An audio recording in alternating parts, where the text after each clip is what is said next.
Hello, author friends. This is William Searles with the Neurocritique. The first thing I'd like to do, as usual, is once again thank you guys for your support. Most of our business comes from referrals from existing author clients, author gatherings, author conventions, and things like that. And we're still pretty new to social media.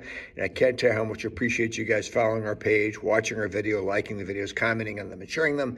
It means a lot to us. And I promise you we're going to do our best to continue to provide content that hopefully has a positive impact on your careers and lives as writers.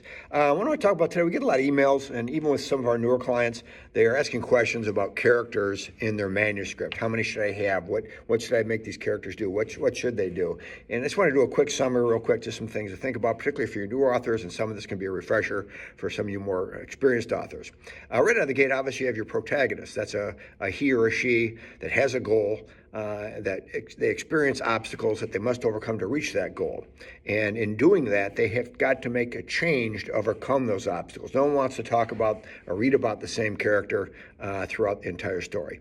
On the opposite side of the coin, we have our antagonist. The antagonist does not have to be a human. It could be a shark, dog, addiction, but in most cases, it's a human or some type of force. Really, the antagonist is is a contributor to the protagonist not reaching his or her goal. Now let's look at some of our side characters. How many characters should we have? I mean, there's no golden number, but I think the kind of an accepted area in a manuscript that's 75,000, 100,000 words long is a maximum of 10. I think a sweet spot is 7. And a lot of new authors make the mistake, particularly early in the manuscript, of introducing too many characters too fast. The last thing you want is your reader needing a scorecard to keep track of who is who and lose interest early in the story. You want to keep that thing flowing and moving forward. A good exercise, and I've said this in previous videos, but it's always nice to have a reminder of this. If you're done with your manuscript, set your timer on your phone and do this in 2 minutes. I want you to name who your primary character is, your protagonist, what makes them interesting, what his or her goal is, what obstacles they have to overcome to reach that goal. If you can't do that in 2 minutes, I don't think even you know what your story's about and you want to revisit this. Secondary characters, set your timer for 5 minutes. And without looking at your manuscript, write down each secondary character. Ask yourself what role he or she plays in the protagonist reaching or not reaching their goal. In addition, what makes that character interesting?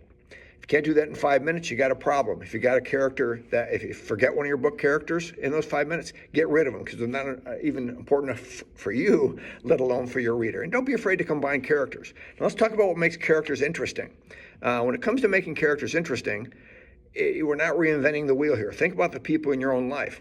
Who's the funniest person you know? Who's the nicest person you know? Who's the most patient person you know? Who's the biggest idiot you know? Take some of these attributes and sprinkle them around characters. Again, don't be afraid to combine characters.